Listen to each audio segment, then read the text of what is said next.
భక్షించు తోడేళ్ళు అని అంటున్నాడు. అదేనా దాని ప్రవక్తలు, దాని అధిపతులు ఎలా ఉన్నారంట?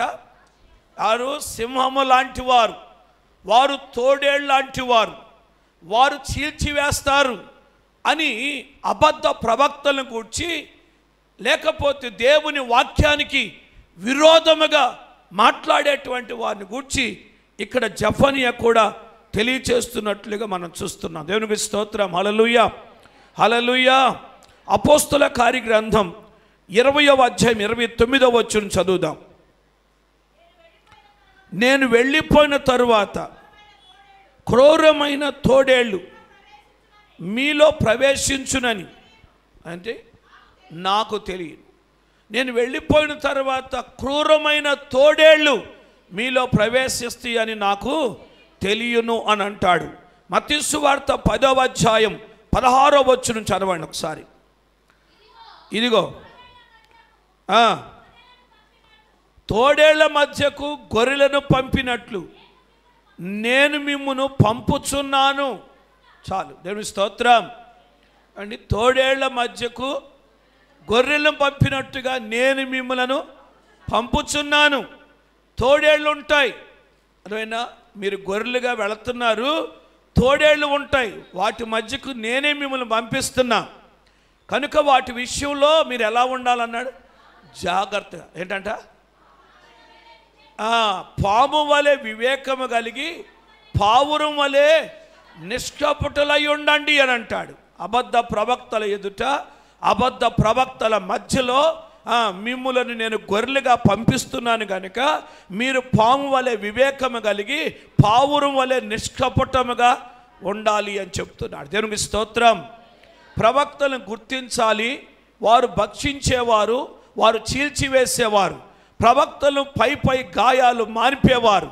వారి మధ్యలో మీరు ఉన్నప్పుడు పాము వలె వివేకం కలిగి ఉండాలి, పావురం వలె నిష్కపటంగా ఉండాలి. కనుక మీరు వారికి చిక్కకుండా, వారి చేత చేల్చబడకుండా, మీరు నశించిపోకుండా ఉండాలి అని అంటే వారి మధ్యలో మీరు వివేకము కలిగి ఉండాలి, నిష్కపటముగా ఉండాలి అని చెప్పి ప్రభు ఇక్కడ తన శిష్యులకు బోధించినట్టుగా చూస్తాం.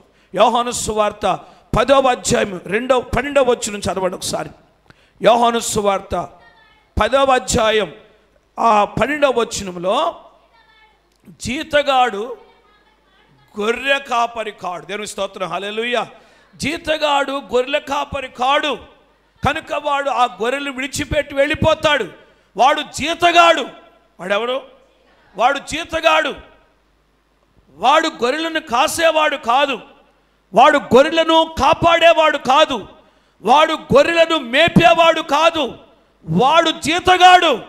వాడు వచ్చి వెళ్ళిపోతాడు. కనుక జీతగాడు విషయంలో జాగ్రత్తగా ఉండాలి. వాడు జీతగాడు. అబద్ధ ప్రవక్తలు, అబద్ధ బోధకులు వారు జీతగాండ్రు. ఆ జీతగాళ్ళు వచ్చి గొర్రెల మీద ఏమాత్రం కూడా కనికరం చూపరు, జాలి చూపరు, వారిని బాగు చేయరు, వారికి కష్టం వచ్చినప్పుడు వారి కొరకు నిలబడరు. ఆ మంద చెదిరిపోతున్నప్పుడు వాడు ఏమవుతాడంట? పారిపోతాడు. ఎందుకంటే వాడు జీతగాడు. అందుకే జీతగాడు జీతగాడే కదా అంటాడు. దేవునికి స్తోత్రం. హల్లెలూయా, హల్లెలూయా. కనుక దేవుని వాక్యాన్ని బట్టి మనం పరిశీలన చేస్తే అపోస్తలుడైన పౌలు కొరింథీయులకు రాసిన 2వ పత్రికలో 11వ అధ్యాయం 13, 14 వచనాలు చదవండి ఒకసారి. ఏలయనగా అట్టివారు క్రీస్తు యొక్క అపోస్తుల వేషము ధరించుకొనిన వారై ఉండి దొంగ అపోస్తులను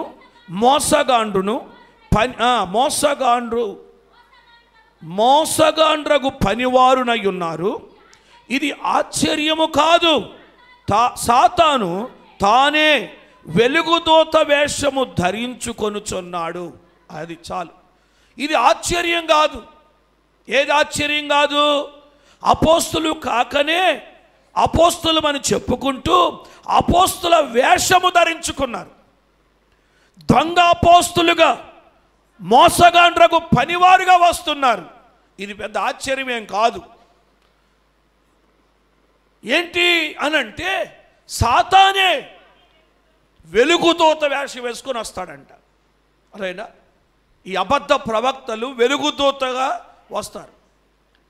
ఈ వెలుగుదూతగా వచ్చి ఈ అబద్ధ ప్రవక్తలు ఎవరు అని అంటే సాతానే వెలుగుదూత వేషం వేసుకొని వస్తాడు. అపోస్తులు కాకనే అపోస్తులు అని చెప్పుకుంటారు. వారు అపోస్తులు కాదు, అపోస్తులు కాకనే అపోస్తులమని, ప్రవక్తలు కాకనే ప్రవక్తలమని, బోధకులు కాకనే బోధకులమని ఇలాగ చెప్పుకుంటారు. జాగ్రత్త. వారు మందను కనికరించేవారు కాదు, పారిపోయేవారు. వారు గాయాలు సంపూర్ణంగా బాగు చేసేవారు కాదు, పైన మాత్రమే వారు బాగు చేస్తారు. కనుక ఇలాగ పైన బాగు చేసేవారు, పైన బోధించేవారు, పైన సరిచేసేవారు కాదు కావలసింది.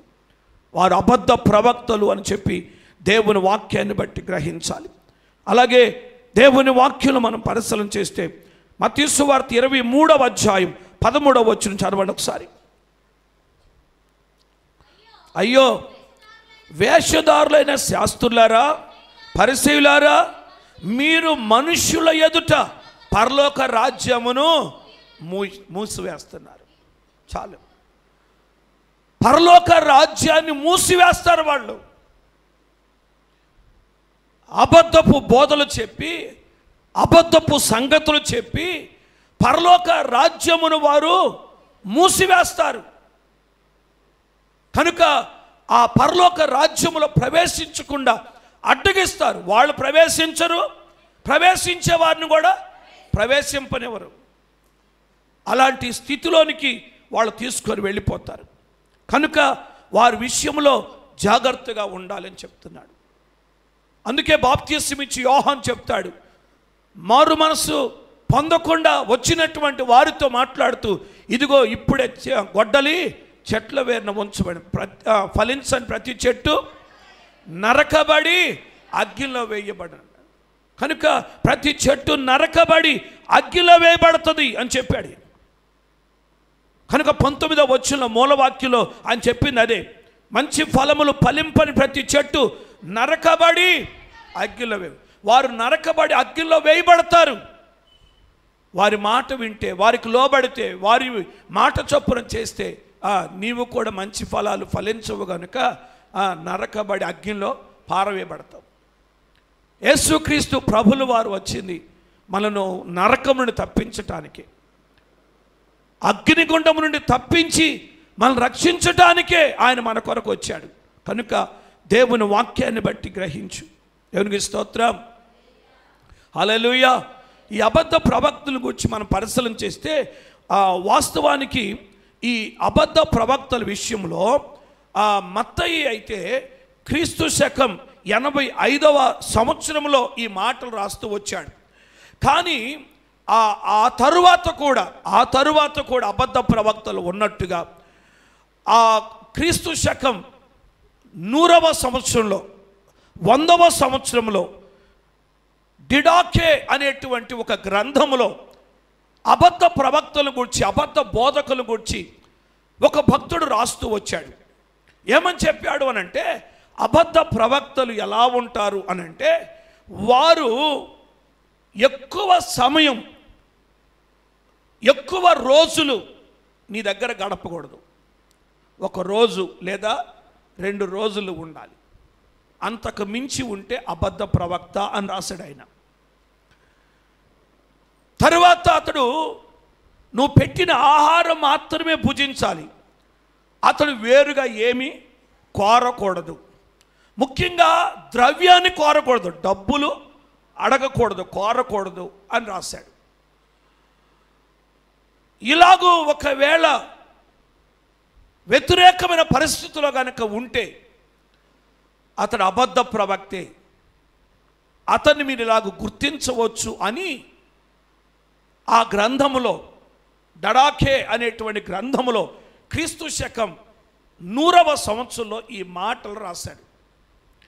కనుక గుర్తించాలి, అబద్ధ ప్రవక్తలను ఏం చేయాలి? గుర్తించాలి.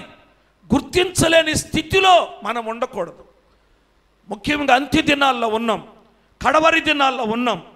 ఈ అంత్య దినాల్లో, ఈ కడవరి దినాల్లో మనము గుర్తించలేని స్థితిలో ఉండొద్దు. గుర్తించాలి. బోధకులు బయలుదేరుతున్నారు, అబద్ధ బోధకులు బయలుదేరుతున్నారు, అబద్ధ ప్రవక్తలు బయలుదేరుతున్నారు. వారి విషయములో జాగ్రత్తగా ఉండాలి అని యేసుక్రీస్తు ప్రభుల వారు తన ప్రసంగం యొక్క ముగింపులో ఆయన తెలియచేసినట్లుగా చూస్తాం. అలాగే మత్తయి సువార్త 24వ అధ్యాయంలో యేసుక్రీస్తు ప్రభువు మరలా ఆయన ఈ మరణించబోయే ముందు, లేకపోతే ఈ లోకాన్ని విడిచిపెట్టి ఆయన తండ్రి యొద్దకు వెళ్ళబోయే ముందు మరొకసారి ఆయన జ్ఞాపకం చేసినట్లుగా కూడా చూస్తాం. 24వ అధ్యాయం మత్తయి సువార్త చదువుదాం 11వ వచనం నుండి. అనేకులైన అబద్ధ ప్రవక్తలు వచ్చి ఏం చేస్తారంట? పలువురిని మోసపరుస్తారు. అక్రమం విస్తరించుట చేత అనేకుల ప్రేమ చల్లారిపోతుంది. అంతం వరకు సహించిన వాడెవడో వాడే రక్షించబడతాడు.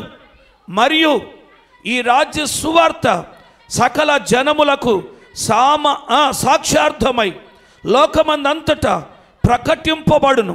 అటు తరువాత అంతము వచ్చును. దేవునికి స్తోత్రం. ఈ అబద్ధ ప్రవక్తలు పలువురిని ఏం చేస్తారంట? మోసపరుస్తారు. ఈ అంత్య దినాల్లో అబద్ధ ప్రవక్తలు మోసం చేస్తారు. తర్వాత అక్రమం విస్తరిస్తుంది. అప్పుడు ప్రేమ చల్లారిపోతుంది అని చెప్తాడు. కనుక ఇలాగో చెప్పి 15వ వచనం నుండి కనుక మనం ఇంకొంచెం కిందకు చదువుకుంటూ వెళితే ఆ మాటల్లో ఆయన చెప్తున్న మాటలు మనం గమనించి చదవండి ఒకసారి. 15వ వచనం నుండి దానియేలు ద్వారా చెప్పబడిన నాశనకరమైన హేయ వస్తువు పరిశుద్ధ స్థలమందు నిలుచుట మీరు చూడగానే చదువువాడు గ్రహించునుగాక. యూదయాలో ఉండువారు కొండలకు పారిపోవలను, మిద్దె మీద ఉండువారు తన ఇంటిలో నుండి ఏదైనాను తీసుకొని పోవుటకు దిగకూడదు. పొలములో ఉండువాడు తన బట్టలు తీసుకొని పోకూడదు, ఇంటికి రాకూడదు. అయ్యో ఆ దినములలో గర్భిణీలకు పాలిచ్చు వారికి శ్రమ, అప్పుడు మహాశ్రమ కలుగును గనుక మీరు పారిపోవుట చలికాలమందైనను విశ్రాంతి దినమైందైనను సంభవింపకుండవలనని ప్రార్థించుడి. లోకారంభము నుండి ఇప్పటి వరకు అట్టి శ్రమలు కలుగలేదు, ఇక ఎప్పుడును కలగబోవు. ఆ దినములు తక్కువ చేయబడకపోయిన ఎడల ఏ శరీరియు తప్పించుకొనడు. ఏర్పరచబడిన వారి నిమిత్తం ఆ దినములు తక్కువ చేయబడును. ఆ కాలమందు ఎవడైనను, ఇక్కడి నుంచి జాగ్రత్తగా గమనించండి, ఆ కాలమందు ఎవడైనను ఇదిగో క్రీస్తు ఇక్కడ ఉన్నాడు అక్కడ ఉన్నాడు అని చెప్పిన ఎడల నమ్మకుడి. అబద్ధపు క్రీస్తును అబద్ధపు ప్రవక్తలను వచ్చి సాధ్యమైతే ఏర్పరచబడిన వారి సహితము మోసపురుచుటకై గొప్ప సూచక క్రియలు మహత్కార్యములు కనుపరిచెదరు. చాలు, ఈ మాటలు జాగ్రత్తగా గమనించండి. అబద్ధ ప్రవక్తల గురించి చెప్తున్నాడు.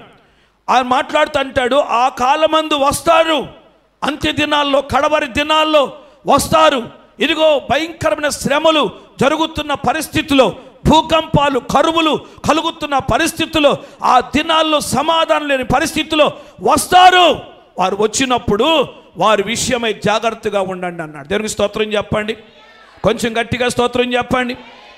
అబద్ధపు క్రీస్తులు వస్తారు, అబద్ధపు ప్రవక్తలు వస్తారు. వీరు వచ్చి సాధ్యమైతే ఏర్పరచబడిన వారి సహితం కూడా, అది ఏర్పరచబడిన వారి సహితం కూడా మోసపరుస్తారు.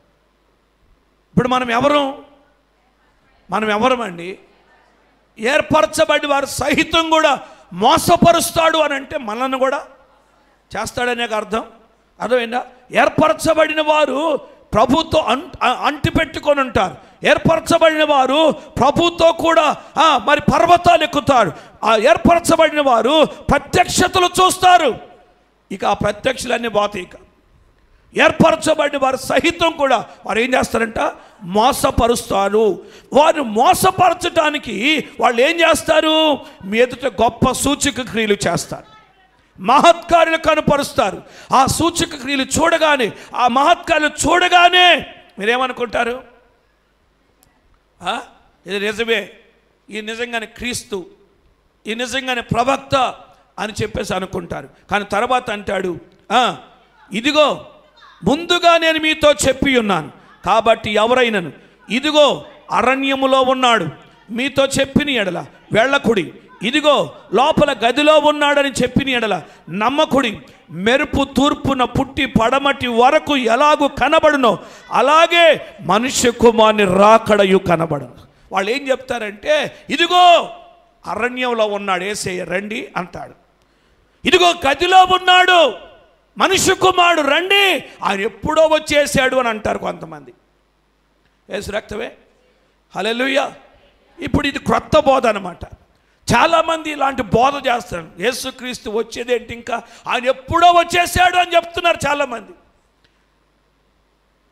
యేసుక్రీస్తు ప్రభు ముందే చెప్పాడు, అంత్య దినాల్లో చెప్తారు అని, అరణ్యములో ఉన్నాడు రండి అని, గదిలో ఉన్నాడు రండి అని వారు చెప్తారు. అయినా మీరేం చేయొద్దు, నమ్మకుడి అన్నాడా.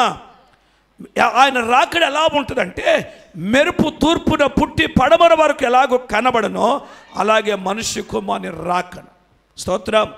మనుష్య కుమారుడు రాకడ ఎలా ఉంటుంది అంటే, కనురెప్ప పాటులో అంటే మెరుపు తూర్పున పుట్టి పడమర కనపడాలని ఎంత సమయం పట్టింది? ఎంత సమయం పట్టిందండి? స్తోత్రం, హల్లెలూయా. అంత కనురెప్ప పాటులో యేసుక్రీస్తు ప్రభుల వారి రాకడ ఉంటుంది. ఆ రాకడ అలా ఉంటుంది. కానీ ఆయన వచ్చేసాడని, అరణ్యంలో ఉన్నాడని, గదిలో ఉన్నాడని, అక్కడున్నాడు ఇక్కడున్నాడని ఎవరైనా చెప్పినా కూడా మీరు నమ్మకుడి అని చెప్తున్నాడు. తర్వాత అంటున్నాడు, పీనుగా ఎక్కడ ఉన్నదో అక్కడ గద్దలు పోగవును అన్నాడు. పీనుగా ఎక్కడ ఉంటుందో అక్కడ గద్దలు పోగవుతాయి. పీనుగేంటో, పీనుగేంటి? పీనుగంటే శవం, చచ్చిన వారు. పీనుగ ఎక్కడుంటుందో గ్రద్దలు ఎక్కడ ఉంటాయి అని అంటే, పీనుగంటే ఆధ్యాత్మికంగా చనిపోయిన స్థితిలో ఉన్నవారు. దేనికి పడితే దానికి పరుగులెత్తేవారు, ఎక్కడికి పడితే అక్కడికి పరుగులెత్తేవారు. ఆత్మీయత లేకుండా ఏదో ఆడంబరం కోసం పరుగులెత్తేటువంటి వారు. ఇలాంటి స్థితిలో, ఆత్మీయ జీవితంలో చచ్చిన స్థితిలో ఎవరున్నారో, ఎవరిని పెడితే వాళ్ళని నమ్మే స్థితిలో ఎవరైతే ఉన్నారో వాళ్ళందరూ చచ్చిన వాళ్ళే. అదేనా? ఎవరిని పెడితే వాళ్ళని నమ్మితే వాళ్ళు చచ్చిన స్థితిలో ఉన్నట్టు. కనుక చచ్చిన వారు ఎక్కడుంటారో, పీనుగు ఎక్కడుంటుందో అక్కడ గద్దలు ఉంటాయి. గద్దలంటే గద్దలు కాదు, అబద్ధ ప్రవక్తలే. గద్దలంటే గద్దలు కాదు, అబద్ధ బోధకులే. కనుక అపోస్తులు కాకుండా అపోస్తులను చెప్పుకుంటున్న వారే ఆ గద్దలు శవాల దగ్గరికి వచ్చి మిమ్మల్ని పీక్కు తింటాయి. కనుక మీరు జాగ్రత్తగా ఉండండి అని చెప్పాడు. అందుకొరకే వాళ్ళకు నేను ఫలమును సిద్ధపరిచాను. పనికి మాలిన చెట్టు మంచి ఫలము పొందదు, కనుక అది నరకబడి అగ్నిలో పారవేయబడుతుంది. కనుక అబద్ధ ప్రవక్తల్ని నేను నరికి అగ్నిలో పారవేస్తాను. వాళ్ళ గురించి మీరు ఏమాత్రం కూడా ఆలోచించొద్దు, వాళ్ళని వెంబడించొద్దు. మీరు మాత్రం జాగ్రత్తగా మీ భక్తి జీవితాన్ని కాపాడుకోండి అని చెప్తున్నాడు. స్తోత్రం, హల్లెలూయా. కనుక ముగింపులో ఈ ప్రసంగం ఇదొక ఆల్టర్ కాల్ అన్నమాట. దేవునికి స్తోత్రం, హల్లెలూయా, హల్లెలూయా. ఇదొక ఆహ్వానం. మీరు అబద్ధ ప్రవక్త దగ్గరికి వెళతారా, లేక నిజమైన ప్రవక్త దగ్గరికి వస్తారా? దేవుడు ఏర్పరచుకున్న వారిని వెంబడిస్తారా, లేక అబద్ధ ప్రవక్తలు వెంబడిస్తారా? స్తోత్రం చెప్పండి, హల్లెలూయా. కనుక అబద్ధ ప్రవక్తల విషయంలో జాగ్రత్తగా ఉండండి అని చెప్పి యేసుక్రీస్తు ప్రభులు వారు తన ప్రసంగం ముగింపులో మరొకసారి ఈ మాటను జ్ఞాపకం చేశాడు. కనుక వారు గద్దలు లాంటి వారు. పీనుగు ఎక్కడుంటుందో అక్కడికి వచ్చి వాడతారు. ఆత్మీయ స్థితిలో చచ్చిన వారిలాగా ఉంటారు చూడండి. జీవము లేకుండా నిర్జీవపు స్థితిలో పడుంటారు చూడండి. పైకి మాత్రమే భక్తి చేస్తూ లోపల మాత్రం చచ్చిన స్థితిలో ఉంటారు చూడండి. వాళ్ళే ఆ పీనుగుల దగ్గరికి వచ్చి ఆ గద్దలు వాళ్తాయి, వాళ్ళని పట్టుకుంటాయి, వాళ్ళని ఆకర్షిస్తాయి. ఇదిగో వాళ్ళకి ఏదో చెప్తాయి, వాళ్ళ ముందు ఏదో అద్భుతాలు చేస్తారు. ఇక వీళ్ళు నిజమైన ప్రవక్త అనుకొని మీరు నమ్ముతారు. ఇక మీరు మాత్రమే కాకుండా మీతో పాటు చాలామందిని రండి తీసుకెళ్దాం, రండి అక్కడ ఉన్నాడు ప్రవక్త ఉన్నాడు, రండి వెళ్దామంటే యేసు రక్తమే స్తోత్రం చెప్పాడు గట్టిగా. హల్లెలూయా. అక్కడ ప్రవక్త ఉన్నాడు రండి అని చెప్పేసి అందరిని ప్రోగు చేస్తారు. కనుక అది దేవునికి విరోధమైన కార్యము కనుక ఆ స్థితిలో మనం ఉండకూడదని దేవుని వాక్యం చేత హెచ్చరించబడ్డాం. కనుక యేసు క్రీస్తు ప్రభులు వారు మన కొరకు ప్రాణం పెట్టి రక్తమంతా దారపోసి మన కొరకు గొప్ప త్యాగం చేసి ఆయన మనం రక్షించడానికి ఎంతగానో ప్రయాసపడ్డాడు. ఎవరు చూపని ప్రేమ, ఎవరు చేయని త్యాగం యేసయ్య మన కొరకు చేశాడు. కనుక ప్రభుని జ్ఞాపకం చేసుకుంటూ దేవుని వాక్యానికి లోబడుతూ వివేకం కలిగి ఉండాలంట. ఎలా ఉండాలి? ప్రవక్తలు, అబద్ధ ప్రవక్తలు వచ్చినప్పుడు ఆ అబద్ధ ప్రవక్తలను కనిపెట్టాలి. ఇదిగో వారు ఎదుట ఎలా ఉండే, వారు తోడేళ్ళు లాంటి వారు, వారు సింహాలు లాంటి వారు, వారు చెప్పండి గద్దలు లాంటి వారు. అర్థమైందా? ఎలాంటి వారు అంటే వాళ్ళ సింహాల్లాగా చీల్చేస్తారు, వారు గద్దలు తోడేళ్ళలాగా చీల్చివేస్తారు. ఇదిగో వాళ్ళు గద్దల్లాగా పీక్కొని తింటారు. వాళ్ళు జాగ్రత్త, వాళ్ళ విషయంలో జాగ్రత్తగా ఉండండి. మీరు ఎలా ఉండాలంటే వివేకము కలిగి ఉండాలి. పాము వలె వివేకము కలిగి పావురం వలె నిష్కపటులై ఉండండి అని చెప్తున్నాడు. జాగ్రత్త, అంత్య దినాల్లో ఉన్నాం, కడవరి దినాల్లో ఉన్నాం. దేవుని వాక్యాన్ని గ్రహించి దేవుని వాక్యానికి లోబడి మన జీవితాలను కాపాడుకుంటే ప్రభు రాకడొచ్చినప్పుడు ఆయన రాకడలో మనం ఎత్తబడతాం, పరలోక రాజ్యాన్ని స్వతంత్రించుకుంటాం. అట్టి కృపా దేవుడు మనకు దయచేయను గాక. అందరూ తల్ల వంచండి, కళ్ళు మూసుకునండి, ప్రార్థన చేసుకుందాం. అందరు కూడా తల్ల వంచి కళ్ళు మూసుకునండి, మోకరించండి, మోకాళ్ళ మీద లేచి నిలబడండి, చేతులు ఎత్తండి, ఆకాశం వైపు మీ కన్నులు ఎత్తండి, ప్రభు వైపు చూడండి. అబద్ధ బోధకులు, అబద్ధపు క్రీస్తులు, అబద్ధపు అపోస్తలులు, అబద్ధపు ప్రవక్తలు ఉన్నారు. వారిని గుర్తించాలి. అయ్యా, గుర్తించగలిగిన జ్ఞానం నాకు దయచేయి.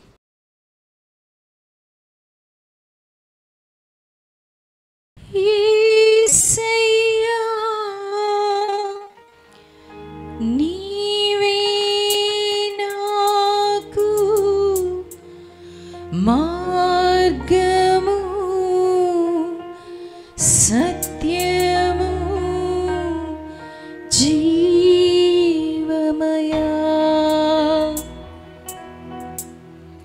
నిన్ను విడచి ఉండలేనయ్యా, నీ ప్రేమను మరువలేనయ్యా. నిన్ను విడచి ఉండలేనయ్యా, నీ ప్రేమను మరువలేనయ్యా.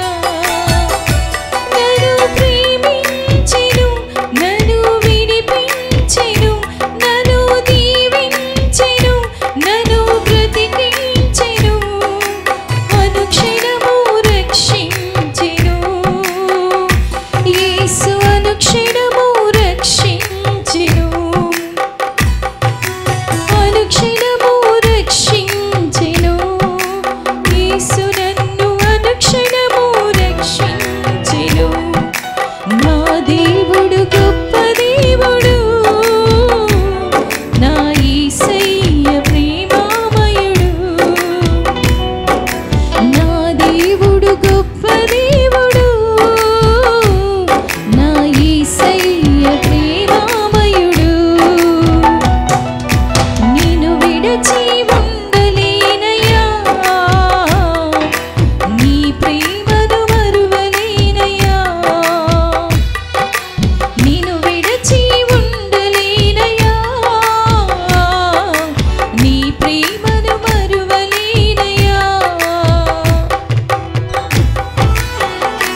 విడచెను.